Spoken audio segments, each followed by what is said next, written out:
Bon mardi tout le monde, bienvenue dans Toute Liberté avec Joey Aubé. Notre cher Jonathan Poulain est de retour une fois ou 2 semaines, toujours un plaisir, en direct de la Beauce. On parle avec Jonathan aujourd'hui, qui a été la première page du journal de ce lundi. On parle de la présidente de l'Assemblée nationale, Mme Nathalie Roy, mais en général, un dossier quand même plus grand, la fameuse loi sur l'accès à l'information, les gribouillis puis les documents claviardés qui coûtent cher aux contribuables parce que cette encre-là ne doit pas être gratuite. Ben, tabarouette, les imprimantes à censure roulent au double tour parce qu'il y a plus d'encre pour cacher que d'encre pour écrire des mots sur ces papiers-là. Fait qu'on en parle avec Jonathan ce matin En toute liberté.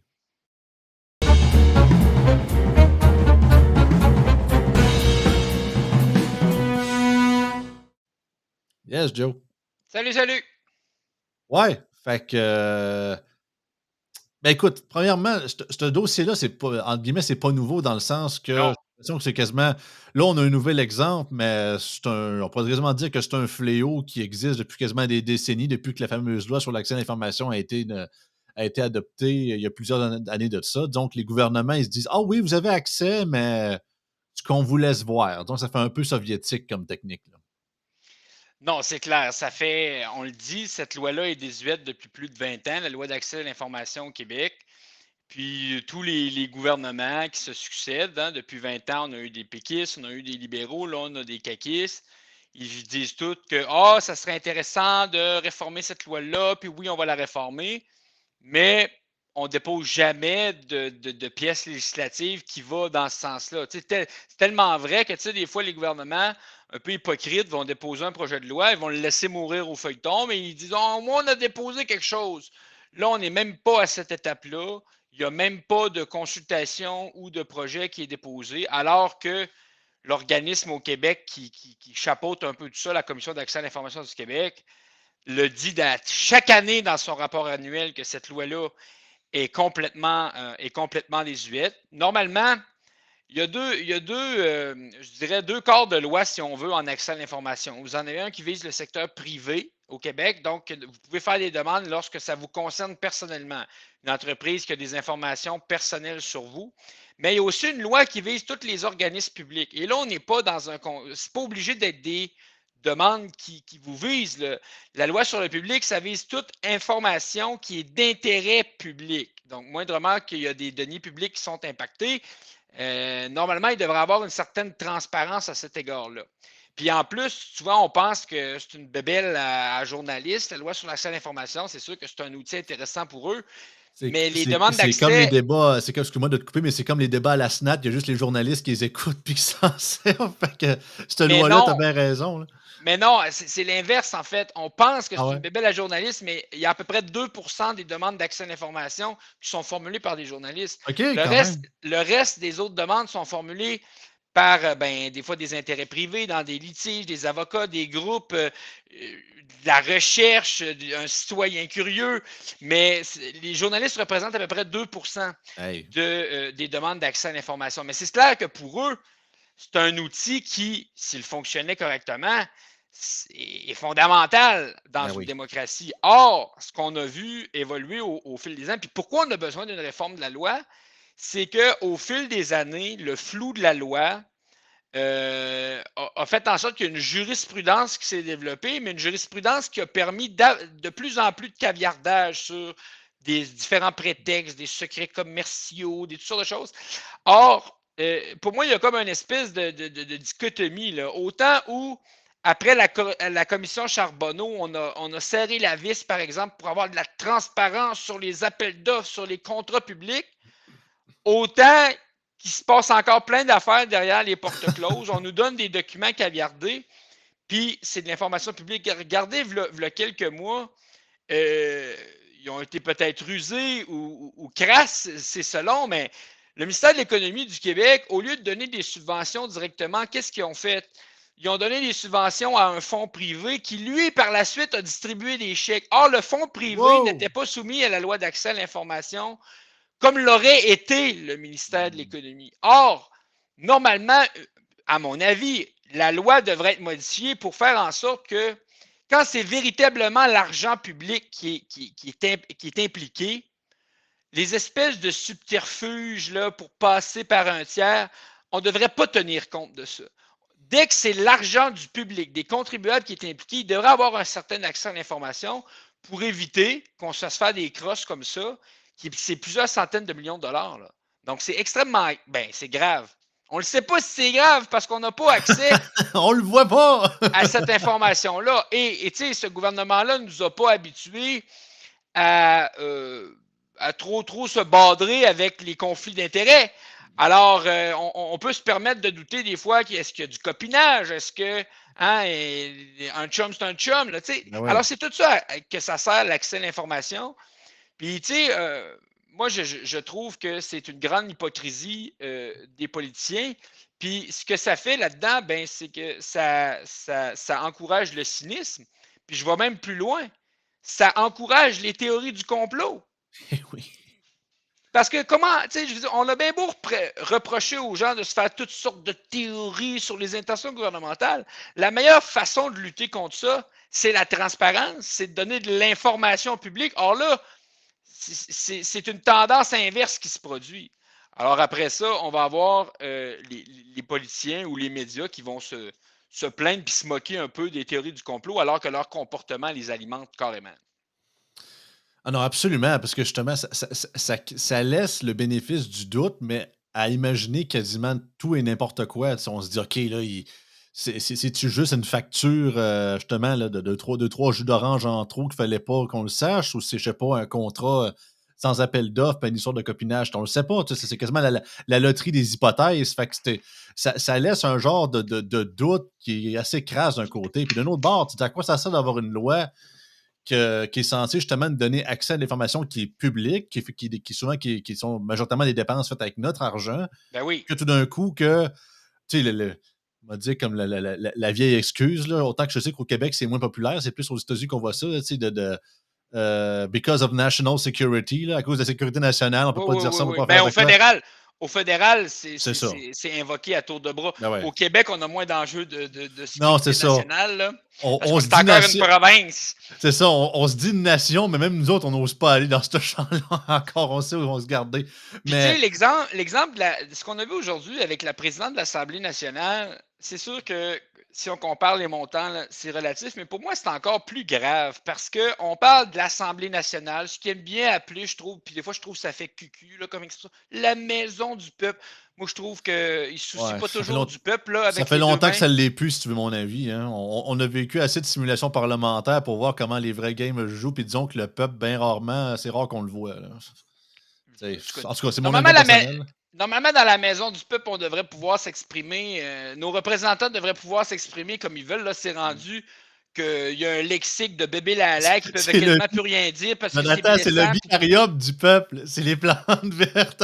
Non, mais tu sais, c'est décourageant. Puis je reviens à la présidente de l'Assemblée nationale. C'est frustrant parce qu'à un moment donné, les gens se disent, mais câlisse, on rejoue toujours dans le même film. Écoutez, je ne l'invente pas, là, même scénario. Il y a quelques années, Jacques Chagnon, président de l'Assemblée nationale, souvenez-vous, il avait fait une sortie là, qu'on accuse ou qu'on s'excuse, puis dans le cadre quand il avait arrêté le député libéral Guy Ouellet. Puis là, après ça, là, c'était quasiment un héros, puis tout le monde disait que c'était donc un président extraordinaire, Jacques Chagnon. Ben, dans les mois après, il y a eu une débandade. Pourquoi? Parce qu'ils ont Ouais. mis les deux mains dans ses comptes de dépenses, puis là, ça avait sorti. Payer à la traite, Jacques. Jacques aimait ça, payer du bon vin aux députés, puis Au tous mort. les diplomates qui viennent, les homards, les trucs. Puis je me souviens, il avait donné une entrevue à Bracadabrante à un Ben journaliste, oui. puis il avait dit, voulez-vous voir les factures du teinturier, ou en tout cas. Et là, à Mme Roy, c'est un peu ça. Là, il a construit un aura d'une femme forte qui préside les travaux de l'Assemblée d'une main de fer. Et là, on retombe encore dans les dépenses, l'opacité, on ne sait pas trop. Puis moi, ce qui m'agresse là-dedans, c'est que quand on lit, tu vois, elle dit j'ai respecté toutes les règles. Mais ça, souvenez-vous, il y a quelques semaines, il y en a une autre madame qui avait respecté toutes les règles, mais ça avait quand même pas de maudit bon sens, puis c'était la madame des Huit à Montréal. Ben La oui. madame des Huit à Montréal, là, je m'excuse, là, mais elle n'a pas enfreint aucune politique de l'organisme. C'était tout permis. puis elle a fourni des factures, puis repas, mais quand ils sont vraiment allés dedans, on s'est rendu compte que c'était indécent. Alors oui, Mme Roy, peut-être qu'elle respecte ça, mais le problème, c'est peut-être que les règles en place sont problématiques, sont pas assez transparentes. Puis je vous rappellerai que l'Assemblée nationale, contrairement à tous les autres ministères où une fois par année, il y a des crédits qui sont votés, l'Assemblée nationale, elle a un bloc d'un budget protégé. Donc, la présidence vient un peu s'expliquer, répondre à des questions, quoique les questions que les députés posent, je n'appelle pas ça de la reddition de compte, moi j'appelle ça une perte de temps monumentale parce que c'est des questions insignifiantes. La Mais jasette, là. il y a juste un bloc de questions, mais il n'y a pas de vote, il n'y a pas il y a pas de mordant où si jamais il y a des dépenses excessives où on le fait correctement, dire bon, on va couper votre budget ou etc. Il n'y a pas ça. Ils ont un budget protégé. Alors, il doit y avoir une transparence qui vient avec ça. Sinon, le monde sont écœurés de faire rire d'eux autres, puis ils se rendent compte, ils disent bon, ils sont encore en train de se payer la traite pendant qu'ils sont là, sur le bras des pauvres, des bons bonasses payeurs de taxes du Québec. Là. Alors, ça encourage le cynisme, pardon. Puis j'ai hâte de voir comment cette semaine elle va se dépatouiller dans tout ça. Parce que c'est pas sexy là, comme article ce qui est sorti cette semaine. Absolument. Puis si elle se dépouille, elle se débat de ça autant que quand elle répondait aux questions de Catherine Dorion quand elle était ministre de la Culture, disons qu'on n'est pas sorti du bois, là. Il faut comprendre un peu, faut couper le flafla et la flanellette de la deuxième femme présidente de l'Assemblée nationale. Non, non, non, non. Ça n'a pas rapport. La raison pourquoi elle est là, c'est parce elle a fait une job de merde au ministère de la Culture, puis le gars voulait la tasser, mais de peur que ça n'aille pas avec Éric Duhem ou qu'elle fasse pas la Miss Rebelle, ils l'ont mis sur sa chaise de la présidence pour qu'elle ait Voilà. son bonnet puis qu'elle ferme sa gueule. C'est aussi simple que ça. La fille, en pile pire, c'est que la fille, je pense, en tout cas, je me rappelle plus de son pédigré, Nathalie Roy, mais je sais que je pense qu'elle a. Elle est en journalisme. Ouais, c'est ça. Elle a un background de journaliste, là, alors les demandes d'accès, elle doit savoir comment ça marche. C'est ça, tu sais, mais c'était pas. C'était pas le. Tu sais, regarde, autant que je veux pas. Je dirais que mon pédigré est quasiment aussi pire qu'elle, là, mais c'est dans le sens que c'était pas le Klondike en général. Fait que, tu sais, mais tout ça pour dire que c'est ça. C'est pas. On n'est pas dans la. Dans justement votre majesté ou notre honorable présidente, Madame Nathalie Roy, là, on se calme le pompon un petit peu. Là, puis déjà, Jacques Chagnon, à la limite, le gars, il avait quand même été là depuis un certain temps. À la limite, je peux comprendre qu'il y a comme un certain laxisme qui s'est créé, puis qu'il y a comme un Non, côté un peu plus autant. non, ça justifie pas plus. Non, mon but, c'est pas. Jonathan, mon but, c'est pas de le justifier. C'est qu'à la limite, c'est comme. C'est quasiment un peu un genre de running gag de vieux politiciens. Là. On dit quasiment que c'est automatique. Après genre 10-12 ans, on dit que c'est la même machine qui recommence, mais j'ai le feeling, puis je dis pas que c'est justifié. Mais avec Nathalie Roy, j'ai l'impression que ça fait quoi, 1 an et demi, 2 ans qu'elle était à ce poste-là? C'est pas longtemps. Depuis octobre 2022. Là, Fait que c'est ça, fait que c'est même pas 2 ans. Puis déjà, on part sur ces histoires-là. Puis écoute, on n'a aucune idée qu'est-ce qu'elle cache. Ça se trouve, c'est pas grand-chose. C'est de la petite bière mais elle nous le cache pareil. Fait que c'est comme, voyons donc. Ça, comme je te dis, c'est loin de donner la confidence dans la dite maison du peuple et aux citoyens en général. Là. Puis, tu sais, à un moment donné, il va falloir peut-être se poser des questions aussi là, sur. On n'arrête pas là, de demander aux gens là, de se serrer la ceinture, on fait des efforts. Puis on est revenu un peu dans le même discours que l'époque. Là. Ils disent qu'ils ne font pas d'austérité, mais ils ne donnent même pas l'argent qui couvre les coûts de programme. Là. Donc, appelez ça comme vous voulez. Là, mais en bout de piste, ce n'est pas tous les services qui sont donnés. Puis on continue à envoyer des députés au sommet de la réunion de la francophonie. À Madagascar. Écoute, ça sert à sweet fuck all. Puis, mais ils sont brillants. Hein? Pour être sûr là, que ça passe bien, là, ils font une délégation puis ils invitent au moins un député de chaque parti d'opposition. Fait que là, l'opposition, elle se lève pas pour dire ah, là, ça n'a pas de bon sens parce qu'il y en a un de la gang qui va être invité sur le petit voyage. Il y en a eu un, il n'y a pas longtemps, là, avec la députée Plante Verte de Lobinière-Frontenac, là, la très non souriante Isabelle Lecourt. Qu'est-ce que ça nous donne, nous autres, dans la région de Beauce-Amiante, de l'avoir envoyé en Europe sur le bras des contribuables? Absolument rien. Mais regarde, c'est ça qui fait chier le monde. Je veux dire, un élu, ça a 3 chapeaux, puis un des chapeaux, c'est la reddition de comptes gouvernementale. Qui c'est qui fait de la reddition de comptes gouvernementale? Ils ont tous les mains dans le plat de bonbons. Dans l'année où, je le rappelle, se sont tous votés des augmentations de salaire. Alors, puis là, tu as monsieur et madame tout le monde qui en arrache. Les taux hypothécaires augmentent. C'est toujours un peu plus partout. L'épicerie, on le voit, puis ils voient des affaires comme ça. Je veux dire, c'est toute la classe politique qui est éclaboussée. Puis on est dû pour des réformes en profondeur, là. Mais en profondeur.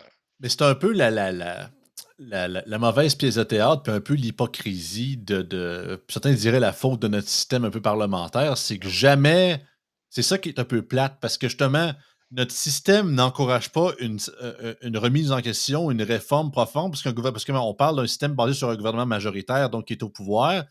Et de facto, s'il ferait des réformes, soit, mettons, au niveau parlementaire, au niveau des réformes, comme tu l'as dit, la loi sur l'accès à l'information, whatever, comment le squelette fonctionne, puis les vaisseaux sanguins, name it, ben, par défaut, il va se pénaliser. Et dans un système parlementaire britannique comme le nôtre, qu'on l'aime ou qu'on l'aime pas, puis je ne suis pas d'accord avec ça, ben justement, jamais un gouvernement en place, en tout cas de mon vivant ou de ceux qui m'ont précédé, ont eu le courage de faire ça. Alors que la Exact. population le demande tellement depuis des décennies. Puis il y en a tellement qui l'ont bien évidemment promis, mais qu'en bout de ligne, ils ne l'ont jamais fait, un peu comme la réforme du mode de scrutin ou quoi que ce soit.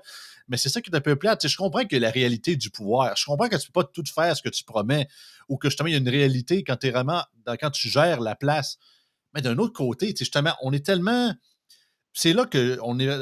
Peut-être d'accord avec moi, Joe, mais depuis justement la fin des années 90, tu sais, j'ai souvent dit que dans ma tête à moi, Lucien Bouchard, c'était le dernier homme d'État qu'on a eu parce que c'était un des derniers. Certains diront ah, Bernard Landry, t'es pas pire. Ouais, mais le seul homme, selon moi, de mon vivant que j'ai connu qui pensait encore à la prochaine génération au lieu de penser aux prochains 4 ans. Là. Puis c'est tout le temps ça, c'est que, ah, tu sais, on pense, on joue à petite semaine, puis on prend pas le passé en considération, alors que justement, ces réformes-là, c'est pas une question que ça va vous pénaliser là, mais ça va avantager tous les partis politiques qui vont vous succéder, toutes les élections qui vont arriver par après, et même peut-être potentiellement votre parti qui va peut-être gouverner genre dans 15 ans ou dans 20 ans, mais c'est sûr que c'est pas très populaire, ben tu sais, du moins, c'est pas aussi bon pour l'électorat ou pour l'image politique que couper un ruban ou ouvrir une usine ou quoi que ce soit. Mais à un moment donné, tu sais, c'est que quand tu fais le ménage de ta chambre, c'est pas le fun, mais faut que tu le fasses. T'sais, moi, mon père a été laitier pendant 35 ans. Là. Puis j'ai été 3 ans à travailler pour lui, même à le remplacer, puis à me lever à 4 heures du matin, puis livrer des peintes de lait. Puis à la fin de la semaine, il fallait qu'on fasse le tri des crédits. Les Ben oui. peintes de lait passaient date qu'on pognait chez les clients. Il fallait que je les trie entre les défectueux puis les pertes. M'a dit, comme mon grand-père disait, qu'il a aussi été laitier, ben des mains, ça se lave. Fait que du lait caillé, crois-moi, j'en ai bougé, puis de la crème sûre et compagnie. C'est pas le fun, tu sens la chenoute après, mais faut que tu le fasses.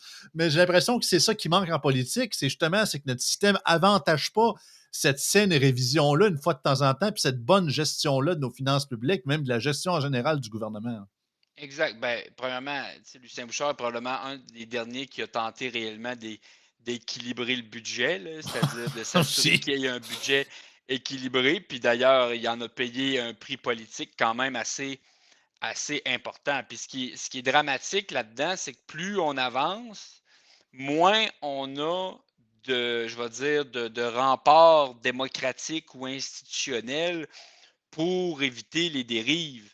Écoutez, les dernières campagnes électorales, on l'a vu au Québec, la CAQ pour acheter les vieux dans les CHSLD essentiellement. On dit, bon, on va aller piger dans le fond des générations parce que Ben oui. sinon, ça aurait fait un trou monumental dans le budget. Comment ça se fait que c'est si facile d'aller piger dans un fonds qui, normalement, est là pour assurer une pérennité puis une crédibilité financière au Québec, mais aussi une pérennité pour le remboursement de la dette. Donc, c'est problématique. Comment ça se fait qu'on vient d'avoir des négociations dans le secteur public où le ministre des Kings de Los Angeles, accessoirement ministre des Finances du Québec, qui nous a dit en conférence de presse que on était là, il n'y avait plus une scène pour les employés de l'État alors qu'ils proposaient encore 10, quelques pourcents, puis on a fini à 17. Puis là, il ne nous a pas encore dit qu'il mettait une pièce de plus à la dette. Fait est-ce qu'il nous a dit des mensonges? Qu'est-ce qu'ils ont fait au niveau des finances publiques? Là? Je m'excuse, mais on n'est pas dans une entreprise privée. Là. Tu ne peux pas bluffer la population en leur disant que t'es kiff-kiff, qu'il n'y a plus d'argent, mais que finalement, il y avait ce que Mme Jérôme Forget appelait un trou dans sa coche. Je veux dire, à un moment donné, mais au Québec, contrairement à Ottawa, on n'a pas de directeur parlementaire du budget. Quand je dis qu'on n'a pas d'institution de rempart pour avoir l'information. Là, en ce moment, au Québec, la seule chose qu'on a, c'est la vérificatrice générale du Québec qui vient à rebours nous dire des fois si les chiffres étaient corrects ou pas, alors que le directeur parlementaire du budget, normalement, il est plus prospectif ou il est plus contemporain dans ses analyses financières, ce qui nous donne l'heure juste, notamment à Ottawa quand on s'en va en campagne électorale. On n'a pas ça au Québec. Mais ça n'intéresse pas le ministre des Finances d'avoir un autre chien de garde qui vient Mais non. dire si les affirmations qui sont avancées sont crédibles ou pas. Au Québec, on est allergique au contre-pouvoir. C'est quasiment rendu un trait civilisationnel, quasiment. Non, tu as absolument raison. Puis ça a toujours été, c'est peut-être à dire, là, j'aimerais ça que ce soit autrement, mais ça a toujours été de la finance à géométrie variable. Il n'y a pas d'argent pour ci, mais il y a toujours de l'argent pour ça. Là, tu sais, c'est royalement plate parce que qu'on parle, comme tu as dit, des Kings de Los Angeles, là, qu'il n'y a plus de cash ou quoi que ce soit, puis on le sait depuis tellement longtemps. Tu sais, au Québec, ça n'a jamais été une question d'argent. C'est pas une question qu'il manque ci, il manque ça, c'est que c'est mal géré. Du cash, il y en a en masse. Mais c'est tellement, justement, mal foutu, puis tout dépendant de l'ingérence qu'on y met pour dire ça, on peut débloquer ci, puis ça, on peut pas de s'endetter un petit peu plus, puis ça, oui, ça, non, non, non, ça, c'est pas ça vaut pas tant la peine que ça. Mais c'est fort dommage parce que autant que je comprends que des fois, il y a des nouvelles qui peuvent sortir, genre 2 semaines plus tard, puis que je sais pas, le budget a été fait avant, puis tu dis OK, là, ça a comme mal tombé, puis on jurait un genre de conflit d'intérêt, finalement, c'est pas ça. Mais trop souvent qu'autrement, déjà, tu rajoutes en plus le genre d'illettrisme économique que beaucoup de Québécois ont, puis il faut quand même se l'admettre, c'est pas une question de faire du Québec bashing, c'est vrai, là. Puis regarde, même moi-même, je me peux être coupable, tu sais. Mes maths, ça n'a pas été mes cours préférés au secondaire, mais gars, je les ai passés pareil, là. Moi, Mais je suis pas d'accord. Je pense pas que c'est une question d'analphabétisme économique là, au Québec. Je veux dire, à un moment donné, on élit des gens qui nous remplissent de menteries. Je veux dire, à un moment donné, tu ne peux pas mmh, demander. Alors, le problème, c'est que comme on n'a pas de contre-pouvoir pour nous dire oui, les affirmations ou ce qui ont été mis de l'avant est vrai. Ce qui fait en sorte on apprend souvent en retard qu'on s'est fait fourrer. Regarde la semaine dernière, qu'est-ce qu'on s'est fait dire avec le stade olympique à Montréal. Moi, honnêtement, avec tous les gens à qui j'ai parlé, j'ai parlé à des ingénieurs, des gens qui m'ont dit le 2 milliards pour le ben oui, 2 démolir, c'est milliards. exagéré. Ça sort de nulle part, ça. Mais, tu sais, arriver avec un gros chiffre de 2 milliards pour la démolition, fait que là, ils disent, ben, tu sais, ils nous mettent devant un faux choix. C'est-à-dire, écoutez, ça coûterait tellement cher mettre ça à terre, 2 milliards, que regarde, on va mettre le 800 quelques millions pour le. Mais ça sort d'où, là? Caroline Proulx, l'ancienne animatrice de radio, là, qui sac, là, puis quand ça ne tente pas qu'il y a un congrès qui ne fait pas son affaire, elle l'annule. Là. Je veux dire, c'est elle là, qui a sorti le 2 milliards là, pour détruire ou pour. Je ne suis pas en train de dire que c'est ce qu'il fallait faire, mais ce que je suis en train de dire, c'est que moi, je ne crois pas la donnée qui nous a été fournie. Moi, je suis un avocat, je ne connais pas ça. Mais j'ai parlé à du monde qui connaît ça, puis ils m'ont tous unanimement dit le 2 milliards ne fait aucun sens. Mais Ben on se fait dire ça. Puis déjà c'est qu'à correct. c'est ça, déjà qu'à une certaine époque aussi, un amphithéâtre de Québec, ça coûtait 400 millions, puis repeinturer un vieux pont de Québec, ça coûtait le même prix aussi, là. Tu sais, à un moment donné, tu te dis, je comprends qu'on est dans différents domaines, mais à un moment donné, prenez-nous pas pour des caves, là. Tu sais, je veux dire, c'est tellement l'explosion des prix, puis c'est tellement, ce 2 milliards-là, ça fait tellement petit Québec, là. Tu sais, même autres dans Yann Frank, on a fait la recherche, puis de tous les stades, mettons, en Amérique, le plus haut qu'on a vu en termes de démolition, c'était genre 50 millions US, là.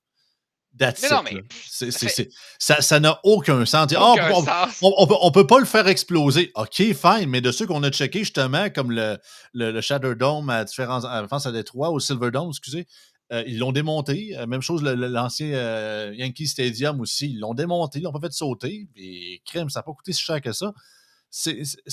J'ai l'impression que justement, peut-être que c'est aussi l'effet inverse. Il y en a qui vont dire: «Ah, c'est tous les contracteurs qui sont payés aussi cher», puis justement ils savent, entre guillemets, que le gouvernement est tellement crédule puis tellement facile à dépenser l'argent public que, comme tu as dit, il n'y a plus de contre-pouvoir, il n'y a plus de vérificateurs, donc ils chargent le gros prix-impli puis que c'est en mode quasiment boni puis il s'en fout, le gouvernement sort le cash.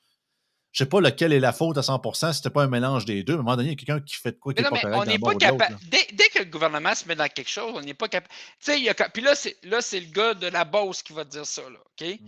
Mais il y a une espèce d'anomalie que dans une élection provinciale, l'enjeu national soit un pont, tabarnak. Ça fait voirie. Tu sais, on parle pas projet de société, de comment on voit notre système d'éducation, de comment, tu sais, on va faire en sorte que nos jeunes soient plus en santé puis qu'ils arrêtent d'être obèses. Ben non, on parle d'un pont. Puis vous le savez là, que moi, je suis pour le troisième lien, mais je suis comme, il y a une espèce d'anomalie collective du fait que c'est l'obsession et c'est le sujet national. Là. Les gens à Montréal ont toute une opinion sur le troisième lien. Tu sais, tu dis, on fait petit peuple des bouts, là. Fait que quand on arrive avec, ben là, on peut-tu démolir un stade 2 milliards? Tu sais, tu te dis, mais écoute, qu'est-ce que le gouvernement est capable de faire correctement, là? Des infrastructures, des projets. Veux-tu qu'on parle de projets informatiques, tu sais? On vient de le voir cette semaine, là, avec Arrive Scam à Ottawa. Tu sais, il y a une espèce de... À un moment donné, ça va prendre un wake-up call qu'on se dise, OK, on revoit-tu le modèle étatique? Parce que là, je comprends que c'est une expression qui revient et qui des fois est un peu éculée. Là, on s'en va vers le mur, mais tabarnouche, à un moment donné, on s'en va dedans pour vrai. Là. On est déjà en train de goûter le plâtre. Mais non, mais personnellement, ma théorie personnelle reliée à ça, c'est que je pense que depuis le début du 21e siècle, avec ce genre de justement, gouvernement social-démocrate en mode un peu postmoderne, puis tu sais, là, c'est. Il y a comme une genre de mentalité qui s'est créée que là, nous sommes dans la période moderne, mes chers amis. Là nous sommes dans on est quasiment en mode Star Trek avant le temps. Là, là nous sommes dans les causes justement LGBT, puis de ci, les de crises ça. climatiques, oublie pas ça. C'est ça, crise climatique, puis d'essayer parce que quand t'es rendu là, c'est que tout le reste est réglé. Les autoroutes sont faites, le monde sont contents, ils se font soigner, ils sont éduqués, fait que tout va bien. Fait que là, on parle de ça. Mais là, on dirait qu'on est comme devenu dans une genre de vision, moi, ce que j'appelle le genre de monde post-asphalte, que là, on entretient nos infrastructures qu'on a, mais en créer d'autres. Ah non, non, non, Vader rétro, Satana, oublie ça, c'est une hérésie de vouloir créer des nouveaux ponts en 2024. Non, non, on n'est plus là pantoute. Hey, chose, t'as pas compris, t'as pas eu le wake-up call.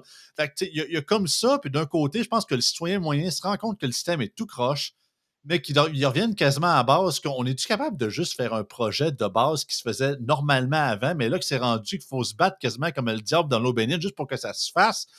Puis justement, il y a une classe médiatique que juste parce que cette idée-là qui avait été amenée à l'origine par le peuple et non pas les médias, que 3/4 du temps, c'est eux qui mettent l'idée dans les oreilles de politiciens, ils n'ont pas pris que justement, il y avait un nouveau pion sur leur propre échiquier. Fait que pour les faire chier, même si c'est même pas dans leur région, même si ça les concerne pas, ils sont tous ralliés contre ce projet-là que le monde poussait, juste pour justement qu'en bout de ligne, c'est eux autres qui gardent le gros bout du bâton.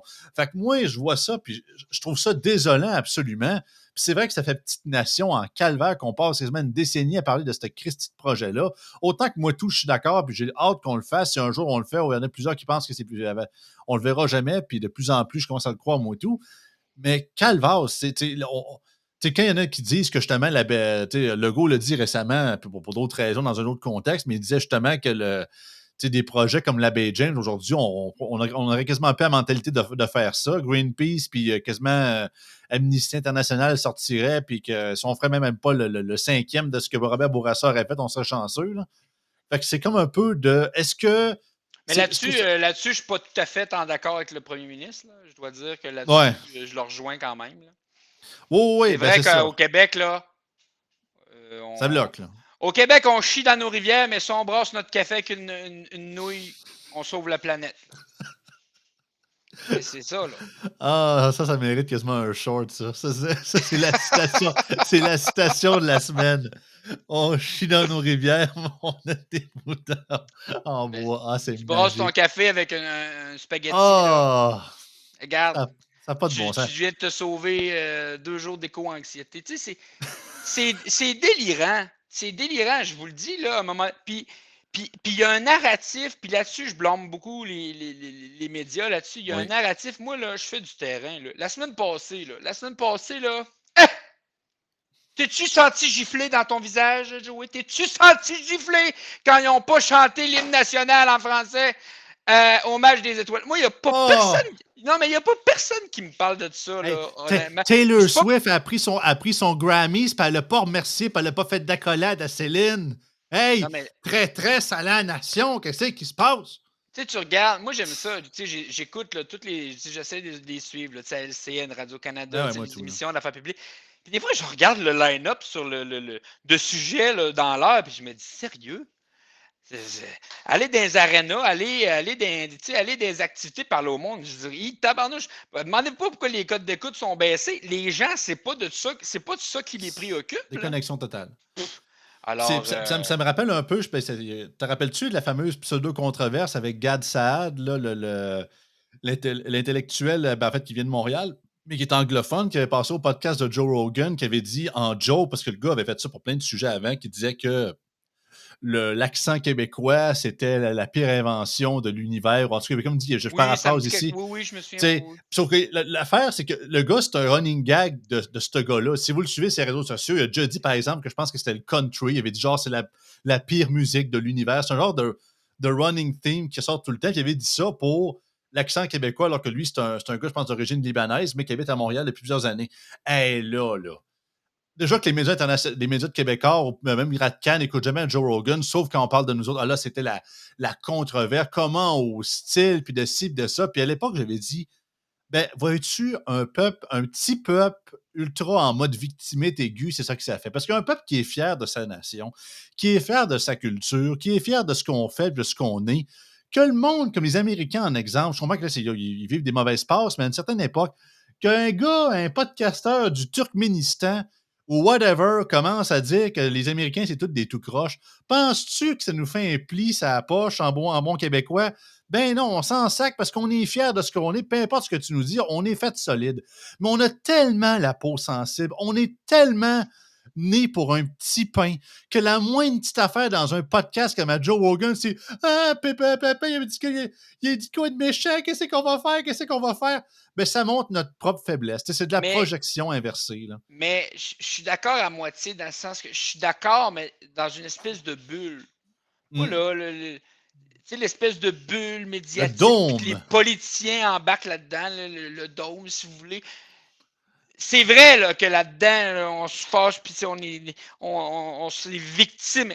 Mais dans la vraie vie, avec les vrais gens, là, Mm.